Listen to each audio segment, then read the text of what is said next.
Now, our lab is recording brainwaves using this 128 electrode cap that you can see in the middle.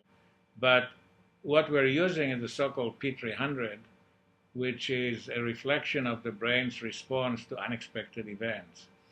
And it's one of several event-related potential components that we have been working with, and many other people are working with, which seem to reflect the activity of what's known as the executive control system, which is the part of the brain in the frontal lobes that manages our activities and keeps us from behaving like animals. So we're interested in studying the effect of head blows on the executive control system.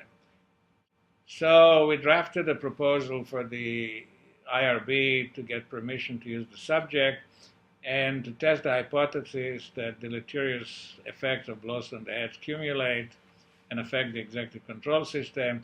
We'll pick up 20 students, and I will administer to each of the students a severe blow on the head with a mallet and repeat it several times for several weeks. And we submitted this to the IRB. Well, you can imagine the IRB's response, I'm sure you can.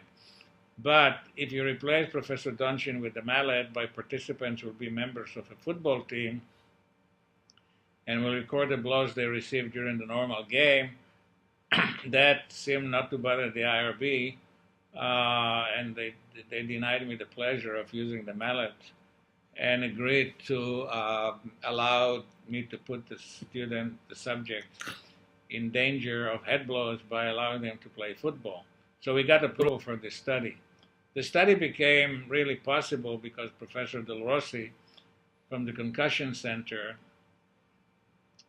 got hold of what he called a HIT system, which is based mostly on these helmets that you see on the bottom. And this is a regular football helmet like you see in the middle picture, except that the helmet is equipped with 6 accelerometers that record every blow they receive and send it by telemetry to a computer so that over a game, however long the game is, we get a continuing blow-by-blow record, not only of when the blow happened, but whether it was linear or angular, and what was the force of the blow. And so Professor Donchin didn't need the mallet to do the study. We could do it with this HIT system. And that's a perfectly normal P300. Its appearance on the scalp over the 128 electrodes is concentrated in the back of the head over what is known as the parietal cortex, and that's where the P300 normally appears. So the baseline data for this particular subject are just as normal as any subject we've ever run. Now we see 4 successive sessions following the games, and you can see, and we measured the P300 using our methodology, and it turns out that there is a severe reduction in the amplitude of the P300 in this particular subject as the game went on.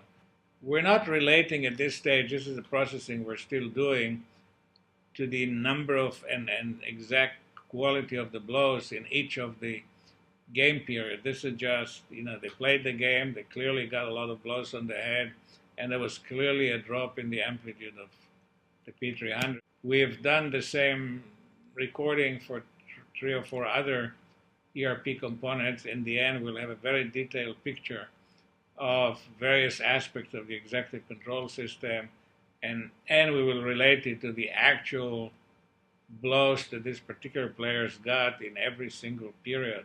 While there's a lot of data that suggests that serious brain damage is occurring in football players, as has been reported repeatedly by the people who are collecting this data, virtually all of the data that is available is based on post-mortem of brains extracted from the bodies of dead football players.